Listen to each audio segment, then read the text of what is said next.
Hey guys, today I just wanted to show you a little bit of my process and workflow for this piece.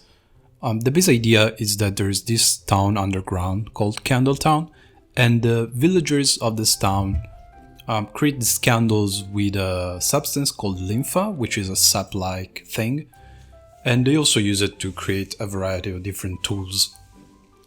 So the first thing I did was to explore some design for where this lympha is produced. So I just sketched some different trees attached to the ceiling of this cave system. After that, I decided to go with the idea that this lympha is produced as the waste material for these trees after they process the nutrients. So I just made a block out in 3D, sketched on top, and tried to flesh out what this will look like. After that, I just decided to go on with the containers, and with these I just wanted to see how the people could be gathering the substance, so I tried a few different ideas, and again I used 3D to block out the shapes, and then in Photoshop I refined the design. After this initial exploration, I went on to assemble the scene inside of Blender, apply some materials, decide the lighting, and just get a general sense of what I wanted to do with the composition. I didn't really stress out about materials or textures because I knew I would just completely paint over and destroy whatever information I put there in 3D. Okay, let's take a look at the time-lapse now. The first thing I'm doing here is just applying some abstract textures and using blending option to try just introduce a little bit of that color variety in certain places. This is important because I really wanted to have some of those beautiful reds and purples peeking into the final piece. The next thing I start doing is just painting out some of the 3D-ness of the piece, so pretty loose strokes, because it's something that really bothers me when painting if I really see those fake 3D edges. So that's the first thing I try to remove a little bit to make myself more comfortable painting.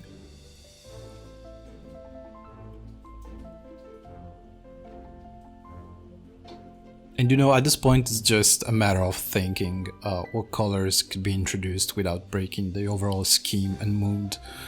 So bouncing some of that bright orange light onto the branches and seeing, the light direction that can define the form of the branch a little bit more so it can pop out and be more readable.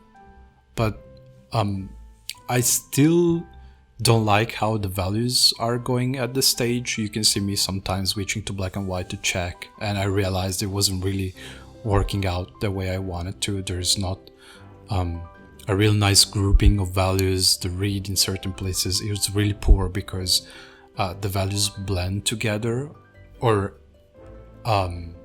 actually the opposite. In certain other places they're very contrasty where they shouldn't be. For example, you see there at the top left where the trunk is, it's very high contrast and very bright all over the place, and that kind of bothers me, so it's something that I will fix later on. And you saw here a real big bounce and change of colors because I wasn't really liking the starting cool mood, even though it contrasted nicely with the orange of the lympha. So I just went and applied a color lookup layer to change completely the feel of the image to a more warm environment.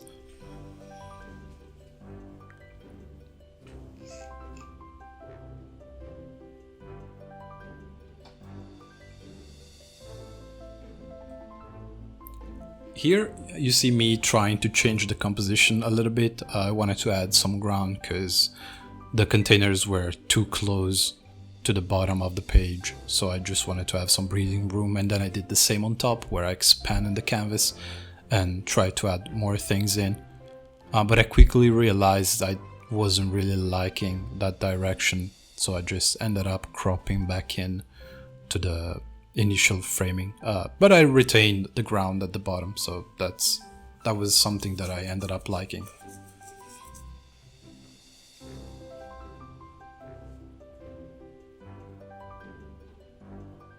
You can see in this instance I'm trying to isolate the background a little bit. I don't work with layer that much, so I end up doing that stuff a lot, which is probably not super smart, but it's the way I prefer working with this kind of like organic things.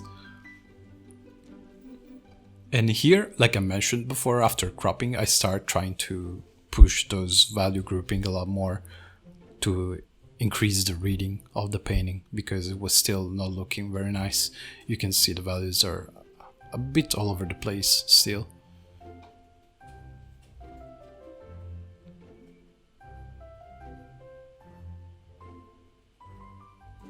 And really it's just a matter of conscious effort, or of, you know, where the eye should be going, what's important, what is this painting about, and then just try to convey whatever you're trying to communicate with the painting using the fundamentals. So, you know, the lighting, the colors, the perspective, atmospherics, whatever.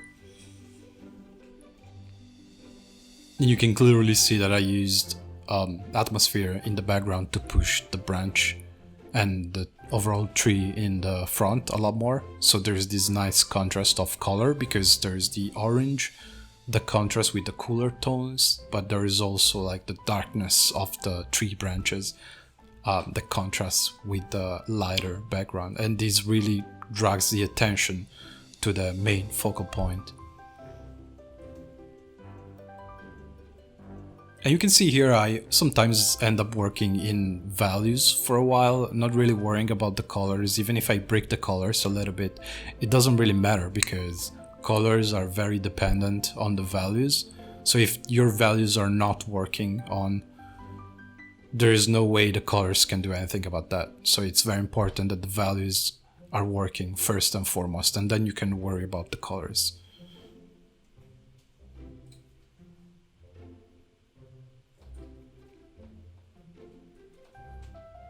Again, you see me select the background to add a little bit more of that bluish atmosphere, almost as if it was coming from the, like an outside, a hole in the caves that brings some light in.